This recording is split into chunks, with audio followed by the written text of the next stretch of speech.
आवाज जनता की मध्ये आपले स्वागत आहे। किलबिल थिएटर गोधनी रेल्वेद्वारा आयोजित सामाजिक आणि सांस्कृतिक चळवळीतील लोकरंगभूमीवरील लोकप्रिय नाटककार आणि लोकरंगकर्मी जॉनी मेश्राम यांचे स्वतंत्र लोकनाट्य मैना झुरते रे राघव या नाट्यपुस्तकाचे प्रकाशन समारंभ साजरा करण्यात आला।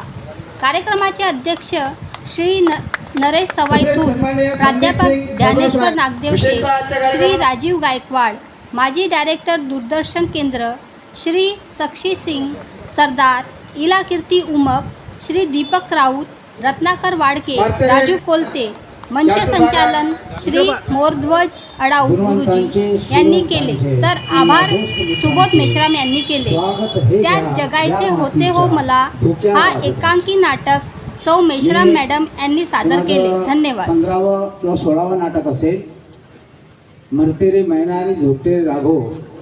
या नाटकामध्ये दलित कलावंतांची जी कैफियत आहे, तमाशामध्ये काम करणारे जे कलावंत आहेत, जे लोककलावंत आहेत, त्या कलावंतांचे दुःख, त्यांच्या वेदना, त्यांच्या समस्या, त्यांचा आवाज बुलंद करण्यासाठी मी हे पुस्तक तुमच्या पुढ्यात टाकलेलं आहे आणि याचा प्रकाशन समारंभ आज होत आहे। मित्रांनो, सन्माननीय अध्यक्ष सवाईतूर सर आणि बानाईचे अध्यक्ष सन्माननीय गेडाम सर आणि सन्माननीय दीपक भाऊ राऊसाहेब सरपंच यांच्या सहकार्याने हे पुस्तक बाजारात आलेलं आहे आणि श्रोत्यांसाठी उपलब्ध करण्यात आलेलं आहे। मित्रांनो, माझी अनेक नाटकं प्रकाशित झाली, त्याची हजारो शो झाले। बेंडवा ह्या नाटकाचे कमीत कमी 3-4 हजार प्रयोग संपूर्ण महाराष्ट्रभर झाले। आग्या बेंताल, टेंब्याची वरात, बेंडवा, मदर इंडिया इत्यादी नाटकं आमचे मोठे बंधू नागपूर दूरदर्शनचे डायरेक्टर, त्यांनी ते दूरदर्शनवरतून शूट करून संपूर्ण विदर्भाला ते दाखवलं। त्यांचा मी अत्यंत ऋणी आहे। माणसाला माणूस म्हणून जगण्याचा अधिकार देण्यासाठी ज्या ज्या व्यवस्था आपल्याला निर्माण करायच्या असतात, त्या व्यवस्था आम्ही निर्माण केलेल्या आहेत। सामाजिक आणि सांस्कृतिक क्षेत्रातून आम्ही समाजाला पुढे नेण्याचा प्रयत्न करतो। सामाजिक आणि सांस्कृतिक क्षेत्रामध्ये पुढे नेत असताना अनेक अडचणी येतात। आता प्रकाशन समारंभ घ्यायचा होता, पण दलित कलावंताची किंवा लोककलेमध्ये काम करणाऱ्या कलावंतांची जी आर्थिक स्थिती आहे, त्या आर्थिक स्थिती आताच्या सध्याच्या राजकारणात कमजोर झालेली आहे। त्यामुळं या कलावंताला उत्थान करण्यासाठी, उत्थान देण्यासाठी, त्यांना प्रगतीच्या मार्गावर नेण्यासाठी हे विचार मंचावर जे लोक बसलेले आहेत, या सर्वांचं मी ऋणनिर्देश व्यक्त करतो। कारण ही सगळी मंडळी चळवळीसाठी झटणारी आहे। आम्ही चळवळीसाठी झटलो, आम्ही उच्च शिक्षित झालो, पण नोकरी न करताना कुठून आम्हाला फोन जर आला की जरा या ठिकाणी तुमचं अखिल भारतीय साहित्य संमेलन आहे, त्या संमेलनात तुमचं नाटक बोलावलेलं आहे। आम्ही लेप्रसीच्या पासेसने धुळे, सांगली, सातारा, मुंबई इथपर्यंत आम्ही लेप्रसीच्या पासेस घेऊन गेलो। खिशात पैसे राहत नव्हते आमच्याजवळ। आमचा एक डॉक्टर होता, तो डॉक्टर आम्हाला फुकटात पास देत होता। आम्ही 10 कलावंतांची पासेस लेप्रसीची घेत होतो आणि रेल्वे स्टेशनला जेव्हा तिकीट काढायला जात होतो, तेव्हा आतमधला तिकीट चेकर बाबू जो होता, तिकीट देणारा, तो अशी दुरून ते कागद उचलत होता। त्यांना वाटत खरंच यांना लेप्रेसी आहे, पण आम्हाला लेप्रेसी नव्हती, ती बिमारी नव्हती, पण कारण आम्हाला आमच्या आर्थिकतेची लेप्रेसी होती। आम्ही त्या आर्थिकतेच्या महारोगामुळं आम्ही त्रस्त झालो होतो, पण तरी आम्ही धुळे, सांगली, सातारा, मुंबईपर्यंत जाऊन आमच्या नाटकांची शो दाखवून आम्ही समाजाला प्रबोधन करण्याचं काम केलं। हा कार्यक्रम उभा करण्यासाठी माझे मित्र सर्वश्री आढाव सर, माझे मोठे बंधू राजूभाऊ कोलते, रत्नाकरजी बाळके, आपले राजूजी महाजन, आपले दीपकजी राऊत, आपले विकास महाजन, या लोकांनी अनमोल असं संघर्ष केलेला आहे, अनमोल असा साथ देण्याचा प्रयत्न केलेला आहे। परंतु आजकाल सरकारचं लक्ष आम्हा कलावंताकडे अजिबात राहिलेलं नाही। जोपर्यंत राजीव गायकवाड साहेब दूरदर्शनला होते, त्यांनी आम्हाला व्यासपीठ देण्याचा, म्हणजे रंगमंच देण्याचा प्रयत्न केला। व्यासपीठ आम्ही हा शब्द नाकारलेला आहे, कारण की व्यासपीठ म्हणजे व्यासमुनी दूरदर्शनचं रंगमंच उपलब्ध करून दिलं. मी त्यांचा आणि आमच्या सर्व गायकवाड वहिनीचा अत्यंत ऋणी आहे. मित्रांनो, सरकार ज्या सरकारने कलावंतांचा अवमान केला, कलावंत कोण आहेत? कलावंत हे सरकारचे आणि आपल्या भारतीय संस्कृतीचे प्रेरक आहे. आपली भारतीय संस्कृती लोककलेच्या माध्यमातून जनमानसापर्यंत पोहोचवण्याचं काम हे कलावंतांनी केलेलं आहे. कलावंतांनी आपल्या लोककलेत छत्रपती शिवाजी महाराजांचा गनिमी कावा जो होता, शत्रूच्या टेकडीवर जाऊन हल्ला करण्याचा गनिमी कावा कसा करायचा म्हणून कलावंताला ते पाठवायचे, फुगाडा करायचे कलावंत लोक. त्या पायथ्याशी जायचे शत्रूच्या, ते शिपायला वाटायचे की हे गाणे बजवणारे गारुडी लोक आहेत, परंतु ते त्यांची माहिती घेऊन छत्रपती शिवाजी महाराजांना युद्ध कौशल्यासाठी मदत देत होते. आणि ज्या लोकांनी ज्या सरकारने, जगाचा विचार आहे, अभ्यास करा जगाचा, जागतिक केंद्रावरचा, ज्या शासकांनी ज्या सरकारने कलावंतांचा अवमान केला ते सरकार कोसळलेले आहे. आज नाही होतं, कारण की कलावंत हा प्रेरक आहे. लोककला आणि भारतीय संस्कृती जपण्याचं कार्य हे लोककलावंतांनी केलेलं आहे. पण हे सरकार, जे सरकारमध्ये जातात ते असतात सरकारमध्ये, परंतु ते पहिलं सगळं स्वतःचा दरा कसा भरता येईल याच्यासाठी ते प्रयत्न करतात. पण सर्वसामान्य माणसाच्या प्रश्नाकडे त्यांचं सर्वसामान्य दुर्लक्ष असतं. ही भावना मी माझ्या प्रत्येक नाटकातून रेखाटित केलेली आहे. माझ्या नाटकाला अनेक पुरस्कार मिळाले. बेंडवा हे नाटक माझं फार प्रसिद्ध आहे. आग्या बेंताल दूरदर्शनला आलेलं आहे. आग्या बेंतालचे स्टेज शो झाले, राज्यनाट्य महोत्सव झाले, कामगार कल्याण महोत्सवात मुंबईला त्याला पहिला क्रमांक आला, बेंडव्याचा मुंबईला दुसरा क्रमांक आला. महाराष्ट्रभर आम्ही आपली पायाला घुंगरू बांधून उन्हातानात पायाला काटे बोचले तरी चालेल, आमची ढोलकी चोलकी आमच्या हातात घेऊन आम्ही कलाकृतीचा कार्य केलेला आहे. माझी जन्मभूमी जरी BC असली तरी गोधनी हे गाव माझं कर्मभूमी आहे. आणि या गोधनीच्या माध्यमातून आज अनेक साहित्यिक निर्माण करावं असं आढाव गुरुजींचा आणि राजूभाऊचा विचार आहे. इथलेच कलावंत निर्माण करा, इथल्याच विद्यार्थ्यांना शिकवा. नवीन पिढी आजकाल फक्त मोबाईलमध्ये लागलेली आहे. अरे मित्रांनो, मित्रा तुझ्या रडण्याची कमाल खरी आहे. तुम्ही नेहमी रडता की आमचं कसं होईल, फक्त मोबाईलमध्ये राहू नका, तर पुस्तकाचं वाचन करा. वाचन तोच वाचन. म्हणून मी म्हणतो, रडू नका मित्रा, तुमच्या रडण्याची कमाल खरी आहे. मी पुसली असती तुमची आशव, पण माझा रुमाल घरी आहे. आणि त्यामुळं मी रुमाल घेऊन स्वतः माझी आसवं मी आतमध्ये गिळलेले आहे. मी रुमाल घेऊन फिरत नाही. म्हणून तुम्हाला हसवण्याचा प्रयत्न सातत्याने माझे नाटकं करत असतात. मरते रे मैना झुरते रे लागो, याचा हा प्रत्येक माणसाच्या जीवनाशी निगडीत असणारा प्रश्न आहे. प्रत्येक माणसाच्या विचाराला घेऊन चालणारा प्रश्न आहे. किलबिल थिएटर या नाट्यसंस्थेच्या माध्यमातून समाजाचे प्रश्न मांडण्याचा प्रयत्न मी माझ्या नाटकातून केलेला आहे.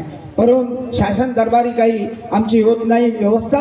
शासन दरबाराकडे आम्ही जा तर आम्हाला फार बाहेर 4-5 रांगेच्या बाहेर तिकडे उभं राहावं लागतं. आता तेव्हा काही शासनकर्ते जे होते ते आम्हाला आपल्याजवळ बसवत होते, आम्हाला आमदारकी देऊ इच्छित होते, पण आम्ही ते नाकारलं. आता तर होणारच नाही, कारण की काय, आता पैसाच नाही आहे सरकारकडे. हजारो करोड रुपयाचं, अब्ज रुपयांचं लोन कर्ज त्यांच्यावर आहे. पण आता तिजोरीतील खळखळाट पाहून सुरुवात झाली बंडाला. तिजोरीतील खडखडाट पाहून सुरुवात झाली बंडाला. उंदीर म्हणाला मांजरीला, चलती ह्याच्या खंडाला. आणि अशा प्रकारची व्यवस्था या ठिकाणी निर्माण झालेली आहे. आणि म्हणून या नाटकाच्या अनुषंगाने आपण यांचे प्रयोग आम्ही इथे करू. जर आम्हाला मदत केली, सहकार्य केलं, तर इथलीच टीम, इथलेच कलावंत घेऊन, आढाव गुरुजींच्या शाळेचे विद्यार्थी घेऊन आम्ही हे नाटक बसवू. फार वगनाट्य आहे, संगीत नाट्य आहे, याच्यामध्ये गाणे आहेत, संवाद आहेत, उत्कृष्ट असा नाटक आहे. पण एखादी महिना जर मरत असेल तर रागुनी झुरू नये. आणि झुरेल कशामुळे, जर तिच्यावर जर त्याचं प्रेम असेल आणि त्याला हाकलून लावलं असेल तर तो रडत असतो. अशा प्रकारची कथानक घेऊन माझी नाटकं आजपर्यंत प्रेक्षकांच्या समोर आलेली आहेत. मी अधिक न सांगताना आजकालच्या नेतृत्वावर एवढंच म्हणणार आहे की नेता जो पहिले महंगा था, नेता कैसा था, पहिले शिवाजी महाराज जैसा नेता था हमारे पास में. रयतेचा राजा, सगळ्यांच्या सोबत घेऊन चालणारा, सगळ्या जाती धर्माचे पंथाचे वंशाचे लोक त्यांच्या सेनेमध्ये होते. तसा छत्रपती शिवाजी महाराज, तसाच आमच्या संत परंपरेतील गाडगे महाराज, तुकडोजी महाराज, एकनाथ महाराज आणि हे सगळे महाराज, नामदेव महाराज, चोखामेळा महाराज, ही सगळी संत परंपरा, ज्या संत परंपरेला पहिल्यांदा ओबीसी समाजाला कीर्तन ऐकण्याचा अधिकार नव्हता, तिथं फक्त शिकणारी लोकच कीर्तन ऐकायला जात होते. या तुकाराम महाराजांनी, एकनाथ महाराजांनी, या लोकांनी सर्वसामान्य जनतेसाठी आपल्या कीर्तनाची दारं उघडी केली आणि त्यामध्ये अस्पृश्य समाजाच्या कलावंतांनी आपले वेगळे फळं निर्माण केली. त्याच्यातूनच विठाबाई नारायणगावकर झाले, विठ्ठल उमंग झाले, शिंदे फॅमिली झाली. ही सगळी कलावंत मंडळी समाजाला प्रबोधन करीत आहेत आणि नेता आम्हाला पाहिजे शिवाजी महाराजांसारखा, ज्योतिबा फुलेंसारखा, डॉक्टर बाबासाहेब आंबेडकरांसारखा. मी सगळं एकच सांगतो की नेता जो पहिले महंगा था उसे सस्ता बना दिया. मी नेहमी माझ्या व्याख्यानामध्ये हा शेर मारतो, नेता जो पहले महंगा था उसे सस्ता बना दिया, सुधरी देश की हालत को खस्ता बना दिया, अरे दीवार क्या गिरी मेरे टूटे मकान की, तो लोगों ने आने जाने का रास्ता बना दिया. आणि अशा प्रकारे आम्ही जगतो आहेत आणि जगवतो आहेत. समाजाला जगवण्यासाठी, जगण्यासाठी आम्ही सातत्याने कलावंत मंडळी पायाला घुंगरू बांधून, हातात चोंडकं घेऊन, खांद्यात चोंडकं घेऊन आणि हातात डब घेऊन समाजाचं प्रबोधन करण्याचा प्रयत्न करतो. आम्ही तुमचा आशीर्वाद आम्हाला असाच लाभू द्या एवढंच बोलतो. आणि मी माझं तसेच उपस्थित पाहुणे आणि जमलेले मित्रमंडळी, मित्रांनो, गेल्या 25, 30, 35 वर्षापासून जॉनीला मी अगदी जवळून ओळखतो. जेव्हा आम्ही दूरदर्शन लावतो, आता हे मला डायरेक्टर म्हणतात, मी म्हणजे आता माझी डायरेक्टर आहे, सध्या डायरेक्टर नाही, रिटायर्ड होऊन 11 वर्षे होत आहेत. तरी पण त्यांच्या हृदयात माझं स्थान म्हणाला तो नाही म्हणे, आम्ही तुम्हाला रिटायर्ड वगैरे मानत नाही, असंच मानतो डायरेक्टर. म्हटलं ठीक आहे, तुमची श्रद्धा आहे, काय हरकत नाही. तर सांगण्याचा उद्देश 35 वर्षाचा काळ आम्ही पाहिला, सोबत आम्ही काम केलेलं आहे, यांच्या कलाकृती जवळून बघितलेल्या आहे. एक हाडाचा अस्सल कलावंत ज्याला म्हणतात त्याचं नाव जॉनी मेश्राम. अगदी तळागाळातल्या सर्व लोकांच्या समस्या घेऊन कलाकृती निर्माण करणारा असं एक वेगळं कॅरेक्टर आहे. मित्र, हा 25-30 वर्षाचा काळ म्हणजे तुम्ही जर मागे गेलात तर हा प्रस्थापित काळ होता, ज्यात फक्त मनोरंजन असायचं, पण त्यातही सर्वसामान्य माणसाचे जे मुद्दे आहेत ते मांडणार कोण? कारण असं कुठं व्यासपीठ नव्हतं अशा कलाकारांना. म्हणून मग आम्ही एक विचार केला की मग ह्या तळागाळातल्या लोकांसाठी मनोरंजनाचं काय, प्रबोधनाचं काय? सगळेच मनोरंजन करतील तर प्रबोधन कोण करेल? म्हणून आम्ही जॉनी मेश्रामला म्हटलं काही करता येईल का? तो म्हणे बाबा माझा हा पिंडच आहे सर्वसामान्य माणसाच्या समस्या मांडण्या. त्यामुळे यांचे 2-3 मला वाटते 3 की 4 नाटकं दूरदर्शन आम्ही रिस्क घेऊन त्यावेळेस प्रसारित केले. आणि त्यातलं एक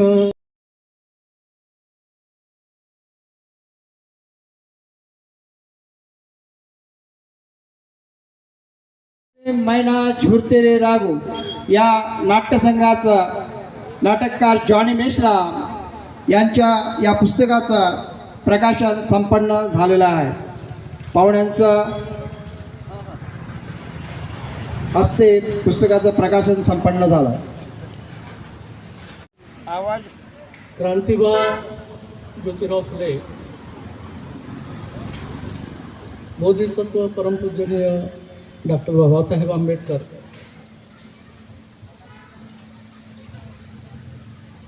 साहित्य सम्राट साठेजी, वंदनीय राष्ट्रसंत तुकडोजी महाराज, गाडगे बाबा, माता जिजाऊ, माई सावित्री, माई रमाई, माई यशोधरा आदी महामानवांना माझे विनम्र अभिवादन. आजच्या या प्रकाशन सोहळ्याच्या निमित्ताने लाभलेले सन्माननीय अध्यक्ष महोदयजी, विचार मंचावर इथे आपण सगळे उपस्थित आहात. आपल्या कार्यक्रमाचे अध्यक्ष महोदय आणि सर्व पाहुणे मंडळी, जॉनी मेश्राम साहेबांचं झुरते रे मैना भरते रे मैना झुरते रे राघव ही जे नाट्य त्यांनी इथे आपल्या प्रकाशनाचा कार्यक्रम आयोजित केला आहे आणि ते संपन्न झालं, त्याच्याबद्दल साहेबांचं अभिनंदन. कारण जॉनी मेश्राम साहेबांशी जेव्हापासून ते आपल्या गोदीला राहायला आले तेव्हापासून आपला संपर्क राहिला आणि ते म्हणजे तळागाळातील जे विषय आहेत, सामाजिक बांधिलकी असो किंवा जे काही विकासात्मक कार्यक्रम असो, त्यांनी कुठलेही जास्त गाजावाजा न करता काय चांगलं करता येईल आणि सामाजिक बांधिलकीच्या हिशोबाने त्यांनी अनेक नाटकांचे पुस्तकं लिहिलेत आणि ते प्राध्यापक म्हणूनही राहिलेत.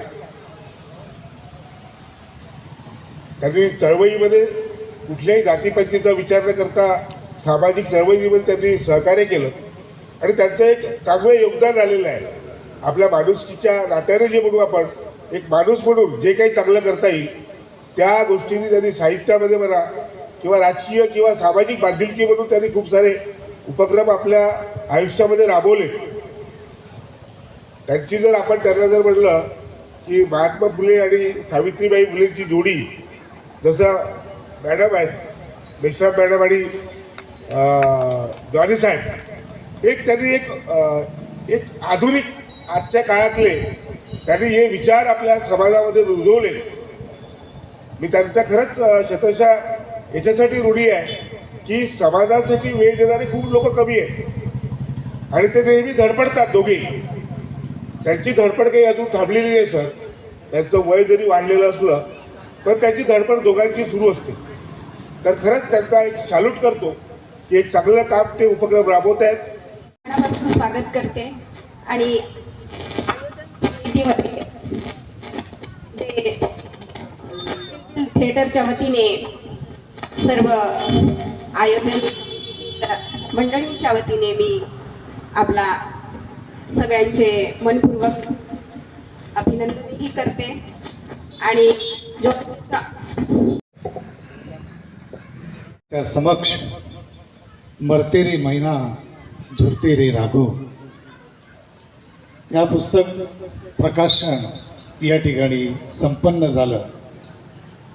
त्या निमित्ताने या गोदनी गावाच्या मचानावर म्हणेल मी विष्टम साहेब, मी याला मंच म्हणणार नाही, कारण की गावागावामध्ये जे मचानं आहेत तोचे शब्द आपण मंच म्हणून आपण या ठिकाणी वापरतो, याचा आपण सर्वांनी विचार केला पाहिजे. म्हणजे शहरामध्ये जो मंच आहे तो शहरातला मंच नाही तर आमच्या गावागावातला मचान आहे. आणि या मचानाच्या माध्यमातून अतिशय मनाला वेदना देणारी पुस्तकं ही आमच्या जॉनी मेश्राम साहेबांनी लिहिलं. त्याची प्रचिती या नाट्य पुस्तकाच्या माध्यमातून आपल्या सर्वांच्या समक्ष आलेली आहे. ही त्याची प्रचिती या आपल्या सर्वांच्या उपस्थितीत या सर्वांना होते आहे. या मचानावर उपस्थित सर्व आदरणीय मंडळी, सर्व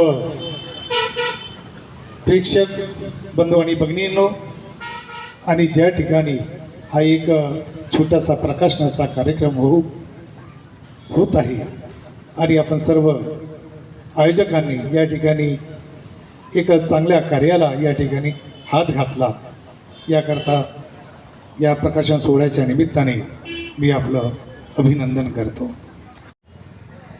तर हा जो आहे नवे कला आणि कलावंतांची व्यथा, नवे कला आणि कलावंतांची व्यथा मांडली आहे कारणीभूत असलेली जाती व्यवस्था.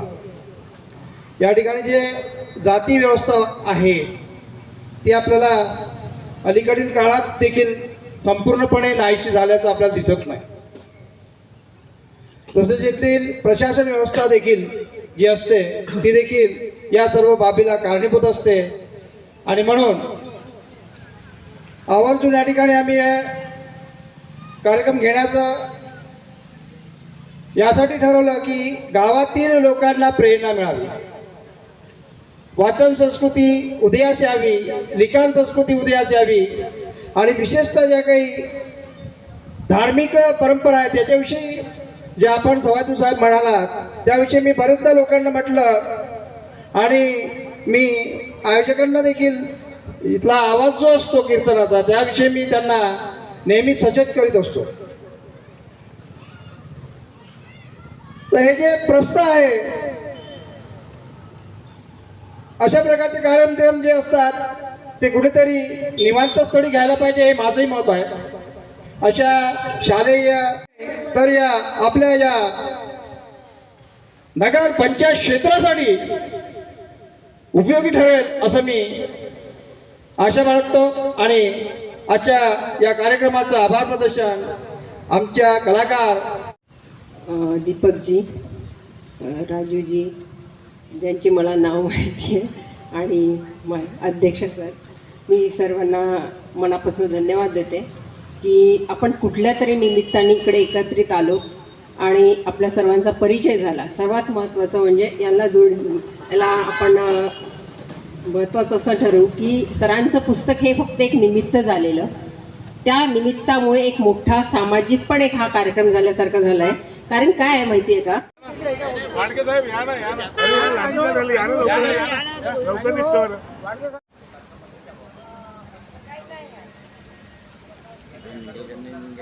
पैसे तुला कोणते मी काय घेतलं सर, तुम्ही या ना, असे तुम्ही काय बाहेर झाले. मेश्राम साहेब, आपलं जे आज पुस्तकाचं विमोचन झालं आहे आणि जे शीर्षक ठेवलेलं आहे आपण मरते रे मैना आणि झुलते रे राघव, हा शीर्षकाचा आपण कसं निर्माण केलं आणि याच्यात काय जे लोककलावंत आहे, ज्या लोककलावंतांनी कलेला मोठं करण्याचा प्रयत्न केला, समाजाला पुढे नेण्याचा प्रयत्न केला, त्या कलावंतांच्या कैफियती जी आहे, जे दुःख आहे, जे वेदना आहे, जो संघर्ष आहे, त्या संघर्षामध्ये ही मैना नावाची नर्तकी आणि राघव नावाचा हा जो शाहीर असतो तमाशा कला प्रकारामध्ये, यांची जी जवळीक संबंधित असणारी व्यवस्था, त्याच्यामध्ये आलेला जो विलन आहे, त्या विलनच्यामुळं त्या राघव मैनाची ताटातूट होणे आणि त्या राघव मैनेच्या ताटातूट कलेला ग्रहण लागणे, आणि म्हणून ते ग्रहण दूर करण्याचा प्रयत्न मरते रे मैना झुलते रे राघव या नाटकातून मी केलेला आहे. धन्यवाद.